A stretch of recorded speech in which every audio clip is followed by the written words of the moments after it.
Hello everyone, welcome to my channel abstract Aadiya. हम लोग study कर रहे हैं आरबीएससी 10th स्टैंडर्ड की बुक। और यहाँ पर हम आज स्टडी करेंगे साइंस की बुक का चैप्टर नंबर 19।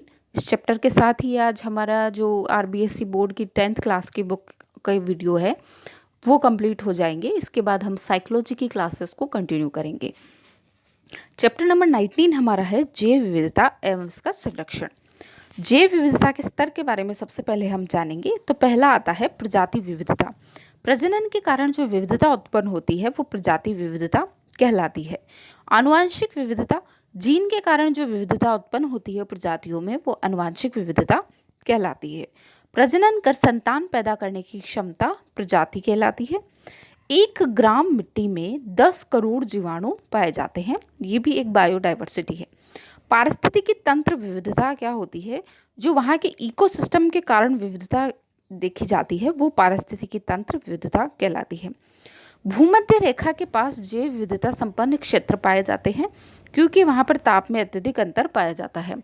सबसे पहले पादप जगत की अगर हम बात करें तो पादप जगत में जो विविधता है उसमें है शैवाल, फंगस, लाइकेन, ब्रायोफाइटा, टेरिडोफाइटा, नग्न बीज, आबूदा बीज, जीवाणु, वायरस।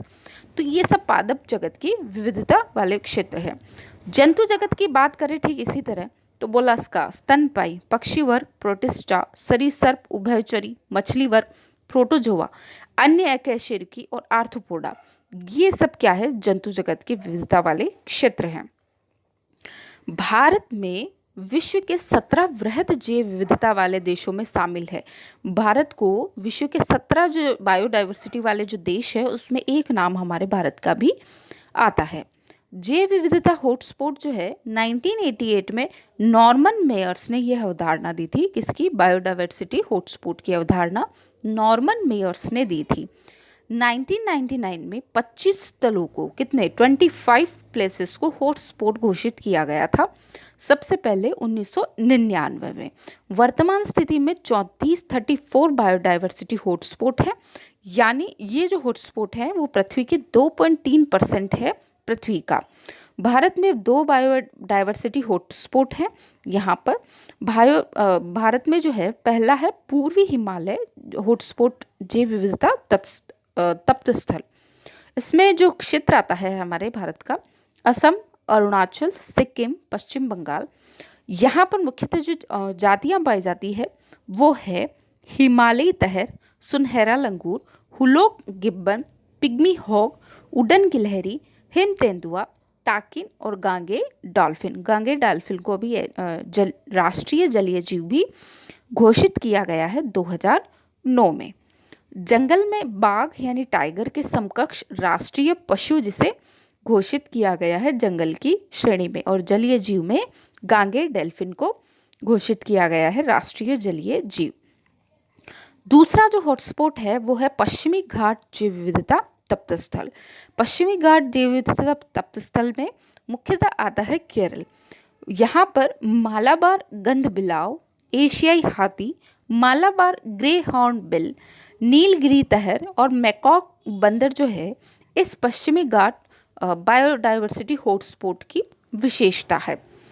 नेक्स्ट है इसके बाद में इंडो बर्मा जैव विविधता तप्त स्थल।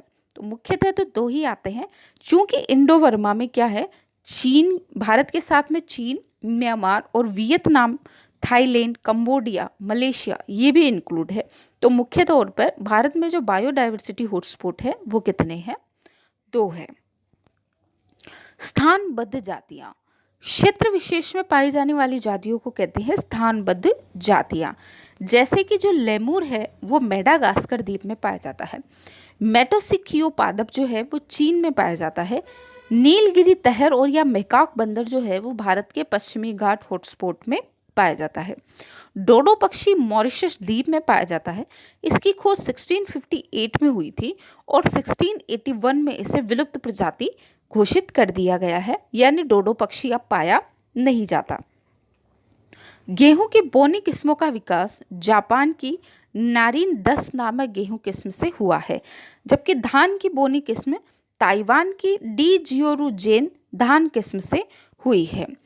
यहाँ पर हम देखेंगे कि 1970 में एशिया के 1,60,000 हेक्टेयर क्षेत्र पर धान की फसलें उत्पन्न की गई है, जिसे ग्रासी स्टंट विषाणु यानी ग्रेसी स्टंट विषाणु ने खत्म कर दिया था।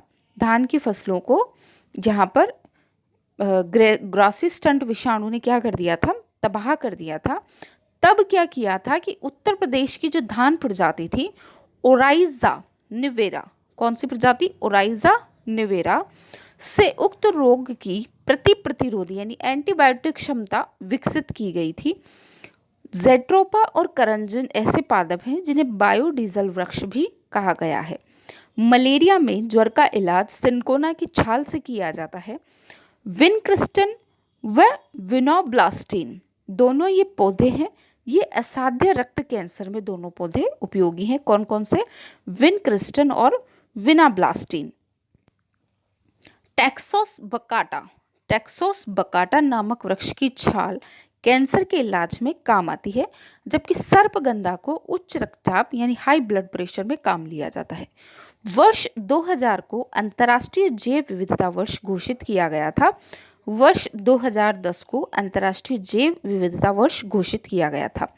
स्तनपायी की विलुप्तता दर 400 वर्ष और चिड़िया प्रजाति की 200 वर्ष है। 1 अप्रैल 1987 से भारत सरकार द्वारा मेंढक के व्यवसाय पर प्रतिबंध लगाया गया है। ये एक टेक्निकल नॉलेज है आपके लिए कि 1 अप्रैल 1987 से भारत सरकार द्वारा मेंढक के व्यवसाय पर रोक लगा दिया गया था। विश्व प्राकृतिक संरक्षण संघ यानी IUCN, इसके बारे में हम पहले भी पढ़ चुके हैं, 1968 में जिसे गठित किया गया था।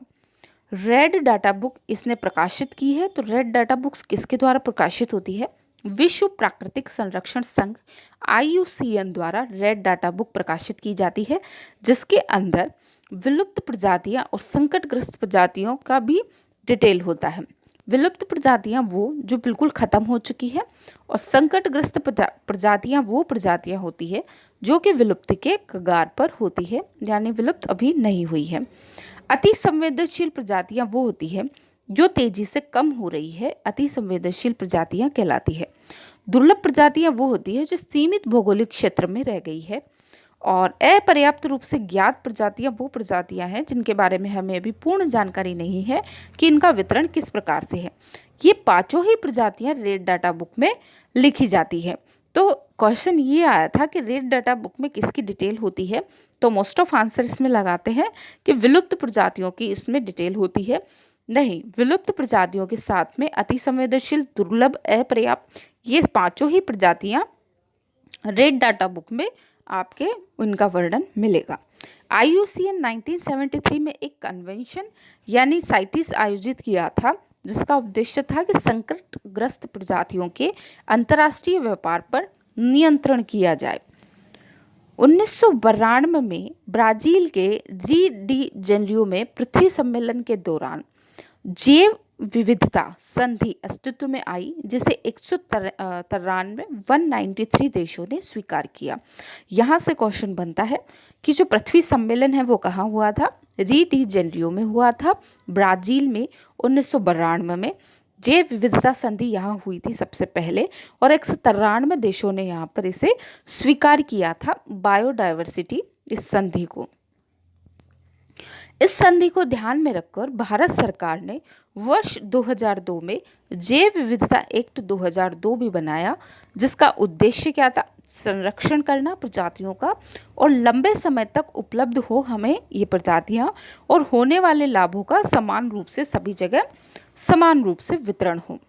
राष्ट्रीय स्तर पर राष्ट्रीय जैव विविधता प्राधिकरण है, राज्य स्तर पर संस्था होती है जैव विविधता बोर्ड, स्थानीय स्तर पर होता है जैव विविधता प्रबंधन समितियां।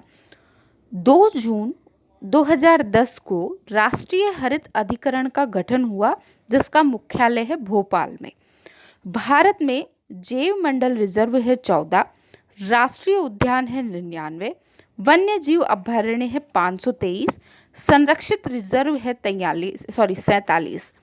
फिर से देखेंगे, भारत में जैव मंडल रिजर्व है 14, राष्ट्रीय उद्यान है 99, वन्य जीव अभयारण्य है 523 और संरक्षित रिजर्व क्षेत्र है 47। हॉटस्पॉट हमने पहले ही देखा है, 34 यहाँ पर हॉटस्पॉट है विश्व में, भारत में नहीं, विश्व में। भारत में 2 ही है। कुल क्षेत्र जो है वो है इनका 1,58,745, जो कि कुल क्षेत्र यानी पूरे भारत के जितना क्षेत्रफल है उसका 4.83% है। कितना है? 4.83% है। यहाँ से हम इस चैप्टर के लास्ट कुछ क्वेश्चंस देखेंगे, इसके बाद ये चैप्टर खत्म है। तो यहाँ से हम देखेंगे, फर्स्ट है आपका पारिस्थितिकी की संतुलन के मापन की इकाई क्या है? प्रजाति। तो जो इकोसिस्टम है उसके संतुलन के मापन की इकाई क्या है? प्रजाति। ये क्वेश्चन भी एग्जाम में पूछा हुआ है। विश्व में कृषि सहयोग के हिसाब से भारत कौन से स्थान पे है? तो भारत का 7वां स्थान है कृषि सहयोग के हिसाब से। आज लगभग कितनी जंतु प्रजातियां विलुप्त होने के कगार पे है? तो 4000 प्रजातियां विलुप्त होने के कगार पे है। कौन सा जीव भ्रामक धारणाओं के कारण ग्रामीणों के द्वारा मारा जा रहा है? तो गोयरा एक ऐसा जीव है जो भ्रामक धारणाओं के कारण ग्रामीणों द्वारा मार दिया जाता है। ऐसा कहा जाता है कि गोयरा अगर किसी को कट कर लेता है तो उसकी तुरंत ही मृत्यु हो जाती है। तो ये हमने यहाँ पर देखा। इसके साथ ही हमारी जो यहाँ से 10th क्लास की आज जो बुक है क्लास 10th की, वो यहाँ पर फिनिश होती है। इसके बाद हम साइकोलॉजी स्टडी स्टार्ट करेंगे। तो नेक्स्ट हमारी साइको के वीडियो देखेंगे आप। और अगर इन वीडियोस में कोई भी एरर है तो प्लीज़ आप कमेंट बॉक्स में कमेंट कीजिए। वीडियोस देखने के लिए आपका धन्यवाद। हो सके तो लाइक, शेयर और सब्सक्राइब कीजिए। धन्यवाद।